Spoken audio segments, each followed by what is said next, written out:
Ay, ay, ay, ay, ay, ay, ay, ay, ay, ay, ay, ay, ay, ay, ay, ay, ay, ay, ay, ay.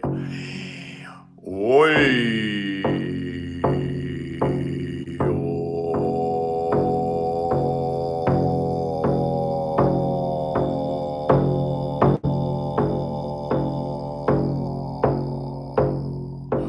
Hey.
Oi, oi.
I am Shaman Marcus. I'm of the tribe of kings and queens of old, and I am grateful that we get to sit here in this beautiful circle.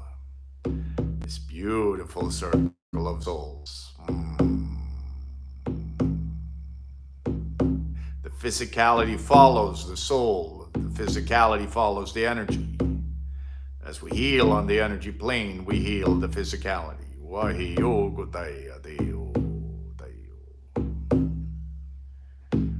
And we say great thanks to the winds of the south, the winds of the east, the winds of the north, and the winds of the west. To Pachamama, our Earth Mother, to Father Sun, Father Sky, to Saint Michael with his sword of light, sword of truth, to Stangle the dragon, Maya the wolf, and Bea the bear, Mawayahi Yogotai Adi.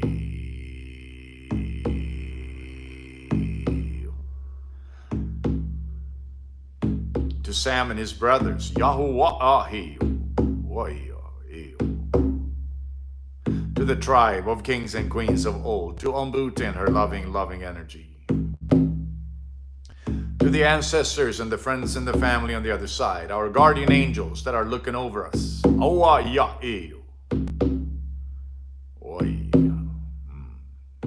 to life force energy itself, to the ascended masters holding us in high vibration, to the Norse, to Odin and Freya and Thor, to Loki, to Stafner and Rafner and Hugin and Moonin, we say thank you, thank you, thank you, and we say thank you to you.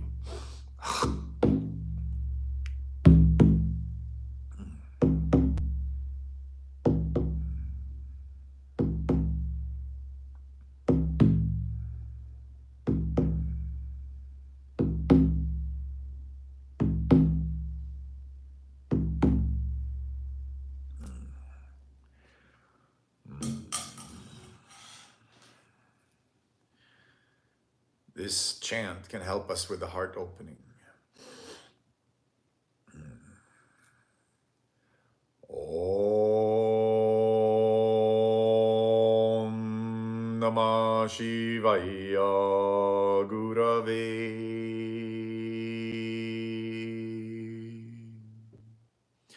Satchidananda Murataye Nishprapanchaya Shantaya Niralambaya Tejase Om Namah Shivaya Gurave Satchidananda Murataye Nishprapanchaya Shantaya Niralambaya Tejase Om Namah Shivaya Gurave Satchidananda Murataye Nishprapanchaya Shantaya Niralambaya Tejase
Thank you, Trenton Shine. Thank you, thank you, thank you.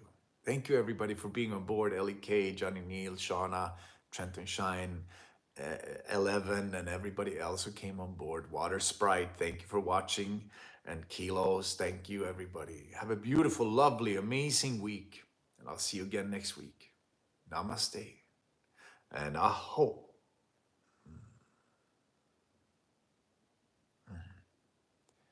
Thank you, Ellie K. Thank you, thank you. Okay, everybody. Talk to you soon. Bye bye.